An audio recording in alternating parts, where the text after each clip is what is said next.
Right, so yesterday I potted up my Phoenix Canariensis, which I got reduced. I just put it in a bigger pot.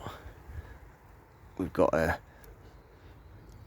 fairly decent sized trunk on that, so that's going to stay in a pot for a year or two until I decide what I do with that.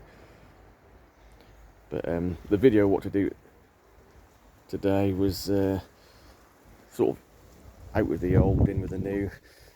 We've got this yucca here, which is yucca tulle, which always takes damage in winter, but this winter obviously took a lot of damage. I mean, the whole top basically disleaved. I just pulled the whole thing out, and there's probably about a foot of growth there which just come off. But it's hard here, and we've got some decent trunk which will definitely produce some more side shoots. We can see in the past through the winters where sort of there's a couple of side shoots this side and another one this side, so that will just become multi-headed and that will come back. So what I'm going to do with that is that's going to stay in a pot, and I'll just put it in the conservatory over winter and try and keep it looking nice. So where that was, it weren't ideally positioned because it's in a position where in the winter it doesn't get that much sun, so that's probably half the reason why it sort of suffered so much.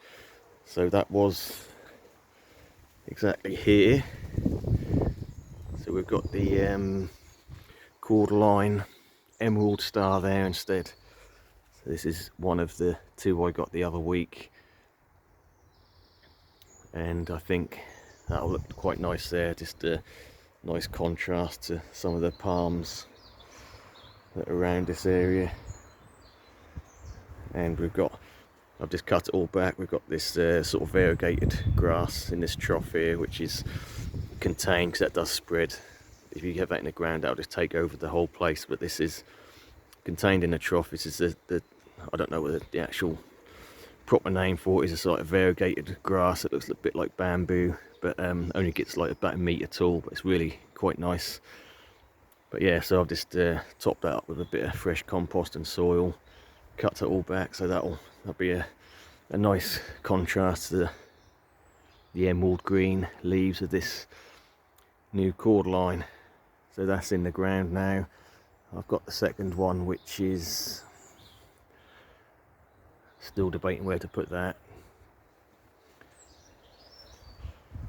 So the leaves on this, obviously we know, are quite wide compared to standard cordyline, but it is a different colour variation as well. So we've got, as the name suggests, quite an emerald, bright sparkling green, whereas your standard cordyline I use next door's one for that is a more of a grey mid-green.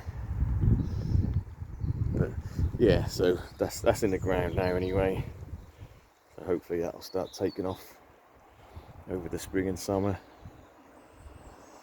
So yeah, again, winter damage, you know, I've grown this yucca for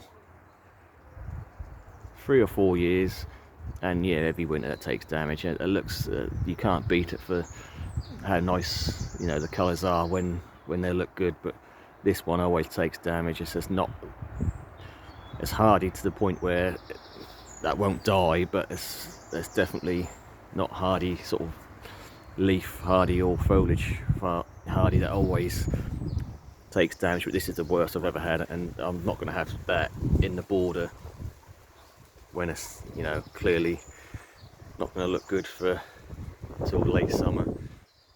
So I'm not wasting valuable border space for something that's going to look rubbish. So that's going to be potted. I've got another one out the front which I may well dig up.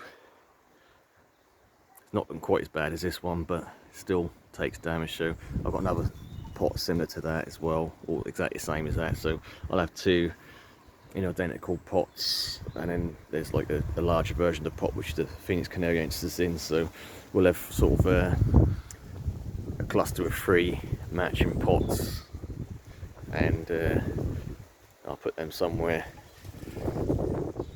Right, so that's just a little snippet of what I've been doing over the weekend,